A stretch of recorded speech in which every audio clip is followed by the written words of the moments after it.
Hello there and a very good evening to all of you and welcome to the news at 6 here on Rajya Sabha TV. I'm Tracy Shilshi and in the next 30 minutes I'll be getting you all the day's top developments from India and across the world. Let's start with the headlines. The Cabinet Committee on Parliamentary Affairs fails to finalise the dates for the winter session. We'll meet again on the 26th of this month to decide on the month-long affair.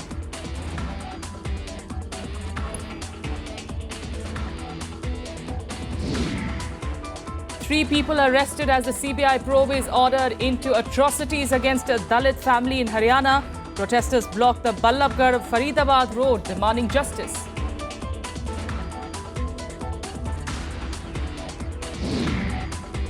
Delhi Police Chief takes the battle on corruption charge right at the Chief Minister's doorstep. Dares Kejriwal to debate on the corruption survey which Bassi claims shows Delhi police in a good light.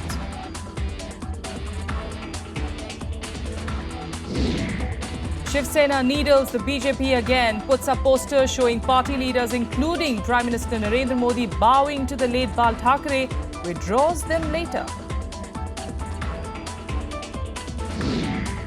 And Pakistani Prime Minister Nawaz Sharif begins his 4-day visit to the US with Washington, formally admits to making India-centric low-yield nuclear weapons.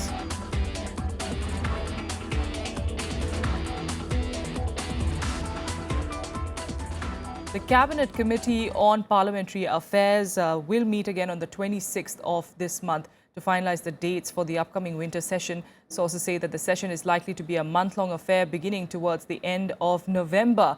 In fact, all eyes will be on the winter session as the government is likely to push for the passage of the GST bill, a key economic reform measure of the Modi government. In other major decisions taken by the cabinet, the government has decided to double the wage ceiling for calculating the bonus to 7,000 rupees per month for factory workers and establishments with 20 or more workers. Two ordinances cleared by the cabinet seek to amend the Arbitration and Conciliation Act and bring into force the Commercial Courts, Commercial Division and Commercial Appellate Division of the High Courts Bill 2015, which is pending before a parliamentary standing committee. In fact, the cabinet also reviewed the de-hoarding measures being taken by state governments to check rising prices of pulses. It also discussed ways to boost supply to control a further spike in prices during the festive season. The cabinet was also informed that the Maharashtra government had seized over 23,000 tons of pulses during raids carried out in 16 districts on Tuesday. And a day after Delhi Chief Minister charged the National Capital's police force as the most corrupt, the Delhi Police Chief has hit back. He cited the same survey that Kejriwal referred to dismiss the charges, claiming that the survey in fact indicates corruption in Delhi police has gone down considerably. On Tuesday, Delhi Chief Minister cited a CMS survey that claimed Delhi police is the most corrupt department in the national capital. He used the survey to renew his demands to hand over law and order matters to the Delhi government instead of centre controlling part of the national capital's governance. Delhi Police Commissioner B.S. Bassi had dismissed Kejriwal's claims and offered a reward of 25,000 rupees to anyone who offered information on corrupt officials in his department. However, on Wednesday, Bassi used the same survey to claim how Delhi police has improved as far as reducing corruption is concerned. He also called Chief Minister Arvind Kejriwal for a debate on the issue and clear the air. Kejriwal had earlier written a number of letters to the Prime Minister asking him to let the Delhi government handle all governance issues and reduce centre's control over the national capital. He took on to Twitter on Tuesday to once again renew his demands for a greater control on governance, asking Prime Minister Narendra Modi to cooperate. Kejriwal has been embroiled in a bitter tussle with the Lieutenant Governor Najib Jung since coming to power earlier this year. The two exchanged war of words over their jurisdiction to decide transfers of key officials. Bureau Report, Rajya Sabha TV. All right, for more on this story, we're joined by Aditi Fadnis, who's the political editor at the Business Standard, joining us, in fact, in studio this evening. Aditi, right now in this tutu meme, who really looks more credible? Well, frankly, nobody. Because if you start judging people's performances and institutional performances on the basis of surveys done over a sample size which we have really no control over, we have no accountability, no credibility of surveys, etc. Yes. Then frankly, I mean, it's a ridiculous kind of a situation. But the fact is that There is corruption across India, in states, in judiciary, elsewhere also, and this fact cannot be denied. And like other institutions, the Delhi police is as susceptible to this. There are bad eggs everywhere. Now, to say that we are pure as driven snow is simply not correct, and to say that the Delhi police is only full of villains is also not correct. Yes. Absolutely. But, you know, just citing this particular survey, since, of course, the Chief Minister is now taking on, you know, not just the Delhi police, but the Chief as well. And citing this particular survey now, you know, B.S. Basi now coming out saying that the survey actually shows the Delhi police in a good light. If you look at least the figures that are being shown in this survey, claiming that the people's perception of corruption within Delhi police has in fact lessened. The very fact that, you know, corruption in itself has in fact lessened in the Delhi police. All these instances, if you actually talk about, Kejriwal looking at, you know, looking as if he's on the back foot again. Well, I mean, you would expect nothing else from the Delhi police chief. Surely, if he admits that there is corruption in Delhi police and that people are disenchanted with it, it reduces the morale in his own force. And frankly, the Chief Minister should not be saying these things also. Yes. The fact is that there is corruption, it happens, but not everybody is corrupt and not everybody is devoid of values and not everybody is out for the main chance. There are people who are straightforward also. Cases have been solved also. There are situations where the Delhi police has taken cases to justice also. Would Mr. Kejriwal say that the pursuit of his own ministers, the cases against his own ministers is flawed? I don't think so. I mean, legally everything is done within the law. So, yes, this doesn't lead you anywhere. And rather than doing a referendum on who's right, who's wrong and all this, everyone should frankly do their job. Absolutely. Try to work together and make the situation in the capital safe for women, because this, of course, survey coming in the wake of those two horrific rape cases that we saw. Let's not even talk about the news that comes around every day on various kinds of crimes taking place in the capital, but especially those two rape cases. And, you know, Kejriwal saying that this time he is not going to be sitting quietly. Unlike the Sheila Dikshit government, he's going to be taking on the centre, he's going to be taking on the Delhi police. But this, of course, looks like, you know, it's just a tit-for-tat argument, nothing on the ground actually changing. Not only that, it's not just the Delhi police which is responsible for rapes taking place. It's also the mentality of those who you have been elected to govern.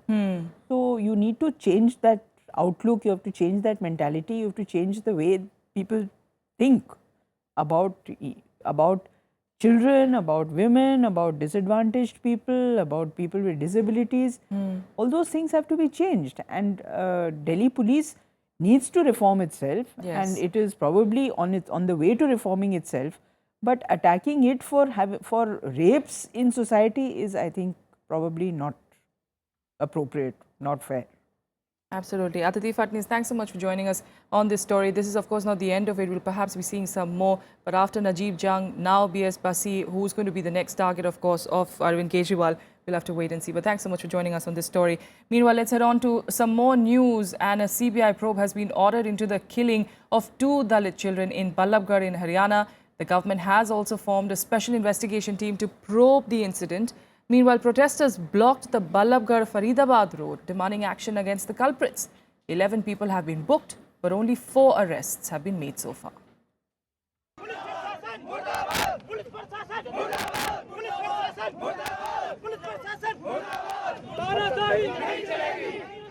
Protests rocked Faridabad on Wednesday over the killing of 2 Dalit children on Tuesday.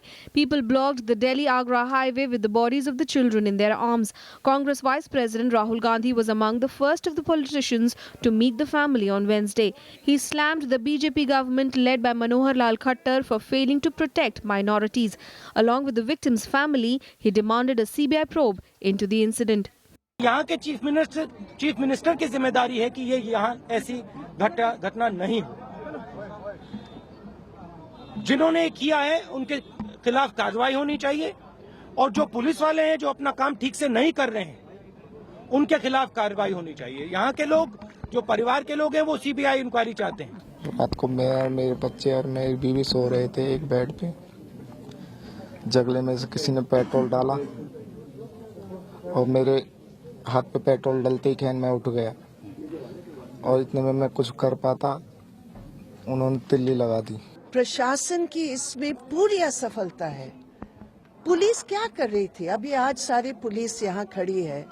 उस रात को जब बार बार जितेंद्र ने अभी हमें बताया कि हम बार बार उनको बोल रहे थे कि हमें लग रहा है कि हमला होने वाला है, लेकिन इसके बावजूद भी जो प्रशासन को जो इंतजाम करना था वो बिल्कुल सब गायब थे। The BJP government has formed an SIT to probe the case. So far, 11 people have been booked, out of which only 4 suspects have been arrested.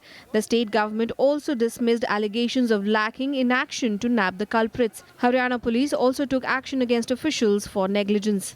Case को सीबीआई को दिया जाए, वो हमने मान ली है और सरकार से हम आदेश करेगी उसके बारे में। दूसरा, उनका मांग थी कि उनकी जो घायल पत्नी है जितेंद्र जी की, उसका इलाज कराया जाए, वो भी हमने मान ली है। दोषियों को तुरंत गिरफ्तार किया जाए, ये मांग भी हमने मान ली है। बहुत जल्दी ही बाकी बचे हुए दोषियों को गिरफ्तार कर लिया जाएगा। मैं पीड़ित परिवार को विश्वास दिलाता हूं कि वो सरकार पर भरोसा रखें, माननीय मुख्यमंत्री पर भरोसा रखें। हम किसी भी कीमत पर किसी भी वर्ग के साथ ज्यादती नहीं होने देंगे और पीड़ित परिवार को निश्चित तौर पर न्याय मिलेगा और दोषियों को बख्शा नहीं जाएगा। हमने एक स्पेशल इन्वेस्टिगेशन टीम बना दी है तफ्तीश करने के लिए। इसमें सभी रैंक के अधिकारी होंगे और ये स्पेशल इन्वेस्टिगेशन टीम सारे मुद्दों पर देखेगी, तफ्तीश करेगी और तफ्तीश करके जो सच्ची कार्रवाई होगी उस कार्रवाई को जल्दी से जल्दी अंजाम दें। जो पुलिसकर्मी थे यहाँ पर या जिनकी ड्यूटी थी, 5 पुलिसकर्मियों की ड्यूटी थी, तो उनमें से जो 3 यहाँ ड्यूटी पर थे, ये मानते हुए कि कहीं ना कहीं कोई उनकी लैक्सिटी हुई है, उनको सस्पेंड कर दिया। इसके अलावा एक जो पीसीआर यहाँ रहती है, उसमें भी जो मुलाजिम थे, ये मानते हुए कि अगर घटना हुई है तो कहीं ना कहीं कोई मिस्टेक, कोई फॉल्ट, कोई ना कोई जिम्मेदारी बनती है किसी की, तो उनको भी सस्पेंड करके डिपार्टमेंट को शुरू। Chief Minister Manohar Lal Khattar was earlier scheduled to meet the victim's family, but he reportedly cancelled the meeting after protests grew. However, the family later agreed to cremate the children to end the blockade. Bureau Report, Rajya Sabha TV. Meanwhile, the rift between the BJP and its ally Shiv Sena appeared to widen further on Wednesday. BJP is miffed over a poster by its ally where Prime Minister Narendra Modi is seen bowing before the late Shiv Sena Supremo Bal Thackeray. Sena removed the poster later and clarified it meant no disrespect to any leader. आने वाले दिनों में कभी ऐसी भी स्थिति आ सकती है कि आदित्य जी ठाकरे मोदी जी आए तो ऐसे ही प्रणाम करते हुए दिखेंगे। यदि उनको संस्कृति का भान होगा, तो यदि उनको बड़े लोगों का सम्मान उनके मन में होगा।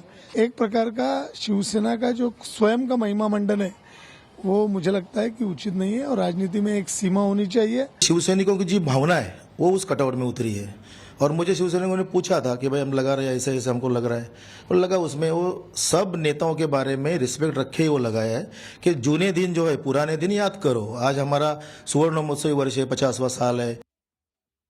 And now let's take you through some more news from across the country and nationwide.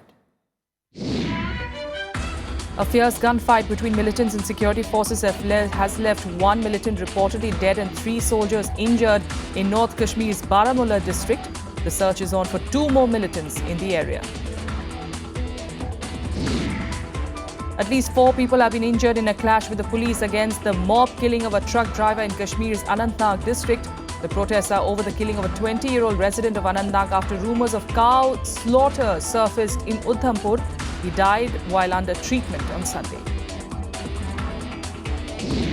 Protests in Punjab against the desecration of their holy book continued today as roads were blocked in northern Ludhiana city, demanding prosecution of those responsible.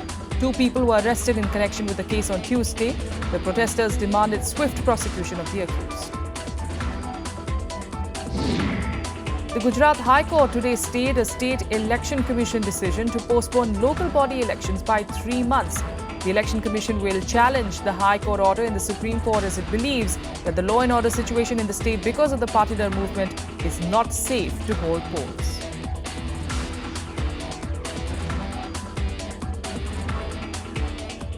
And then a quick break here, but still ahead, international news in Syria's President Bashar al-Assad is on a surprise visit to Moscow to thank Russian President Vladimir Putin for airstrikes against the IS.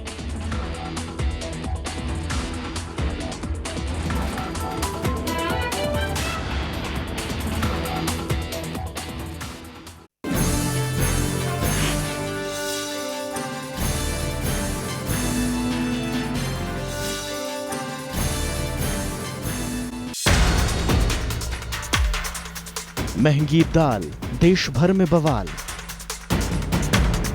जमाखोरों पर छापेमारी, महाराष्ट्र में कालाबाजारियों पर मकोका लगाने की तैयारी। देखिए पहली खबर, दाल पर बवाल, आज रात 8 बजे।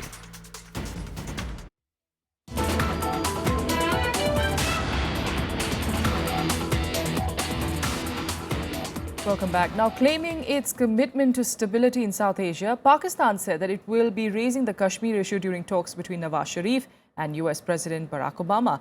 Pakistan has in fact justified its growing nuclear arsenal and accused India of creating a space for war with its cold start doctrine. The nuclear issue is expected to take center stage as US President Barack Obama prepares to welcome Pakistan Prime Minister Nawaz Sharif to the White House on Thursday. Islamabad has defended its growing nuclear arsenal, saying it is only to deter a possible attack from the Indian side. Pak Foreign Secretary Azaz Chaudhry explained that Pakistan's low-yield tactical nuclear weapons would make it difficult for India to launch a war against it. India, meanwhile, has termed as baseless Pakistan's charge of constructing a wall along the international border in Jammu and Kashmir and fueling tensions. Hurriyat Conference has called for concerted efforts from both sides to reach a political solution. Nawaz Sharif is going to the United States and he will raise up the Kashmir issue with President Obama of the US and the US government. We've always maintained Kashmir is a political problem. It's not a military problem. It cannot be addressed through military means.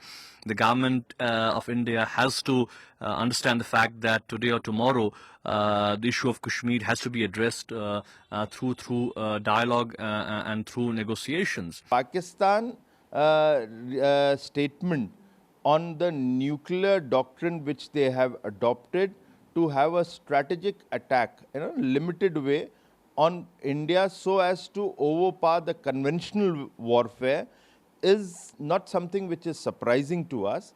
It was always known that Pakistan has developed, which is not for deterrence, but it is for an aggression. Pakistan categorically states that they have developed these weapons primarily to checkmate India's cold start doctrine. Pakistan knows, the entire world knows that India has never posed and will never pose a threat to Pakistan. Pakistan has time and again termed the Kashmir issue as the bone of contention between the neighbors and has asked the US to help resolve the issue. Soon after arriving in the US, Sharif said New Delhi's response to Islamabad's desire for better bilateral ties has been discouraging. He said despite peace overtures, Pakistan did not get any positive response from India.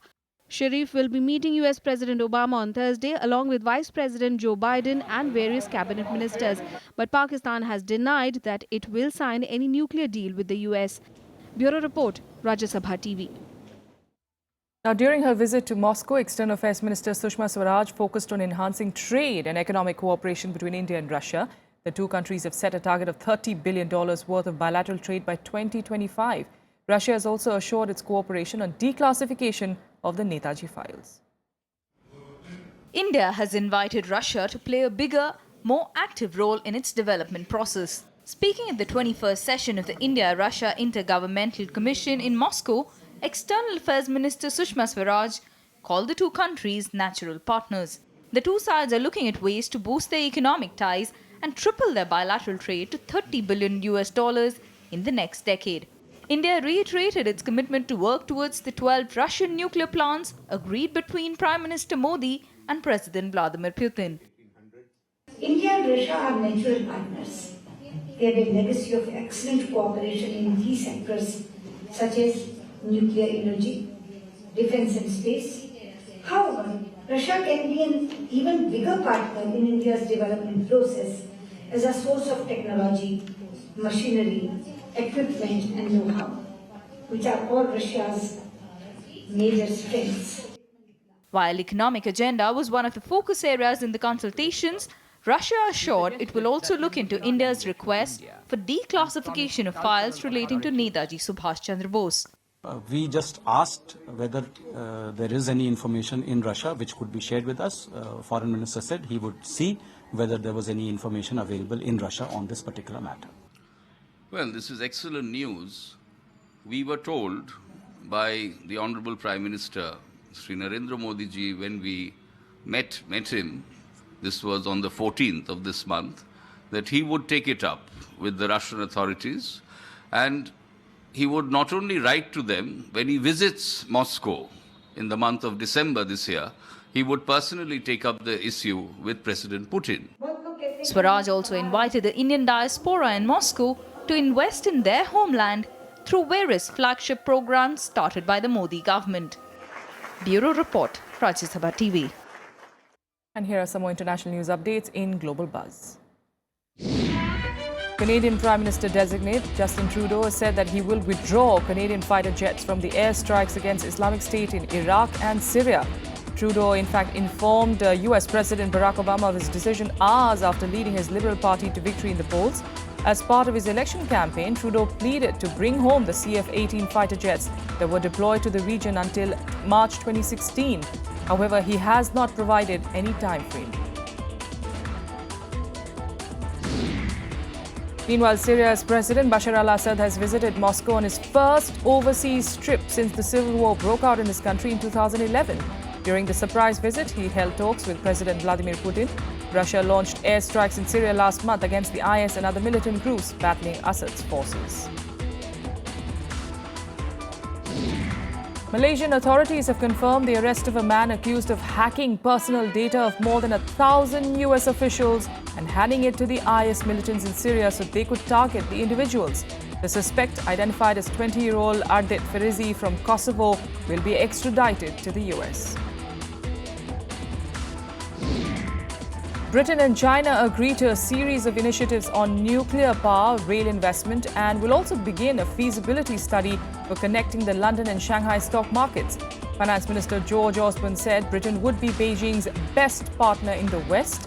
Osborne and the Chinese Vice Premier also announced that Britain will provide £2 billion of initial support for a new nuclear power station at Hinkley Point in southwest England with China's backing.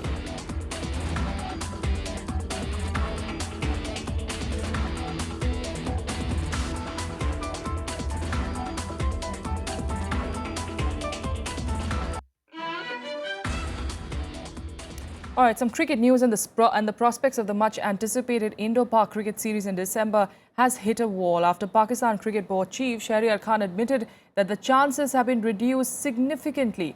Shahryar Khan, who visited India recently to meet some top government ministers and BCCI officials, said there is continuing delay from the Indian side, so we will have to assume that it is a no. However, the series seems highly unlikely after BCCI Secretary Anurag Thakur had in fact already said that conditions have to improve to hold talks. Only then a bilateral series could be a possibility. Shahryar Khan's meeting with BCCI President Shashank Manohar was cancelled in Mumbai on Monday, remember, after Shiv Sena protesters stormed the BCCI office. Meanwhile, Pakistan's cricket team for Asia Cup for the Blind has also been pulled out from the tournament to be held in India. The Pakistanis are worried about security threat to their players. If India does not play this series, it means that the MOU is virtually dead. We will have to then decide. At this point of time, it's not a complete no yet. It's not a complete no. But very soon it will have to be, because there's not much time left. We are at the end of October and the series starts in December. So we haven't got much time. So a yes or no reply is absolutely necessary, and if there is still continuing delay, we'll have to assume that it is no. And with that, it's a wrap of the news at 6. Thanks so much for joining us.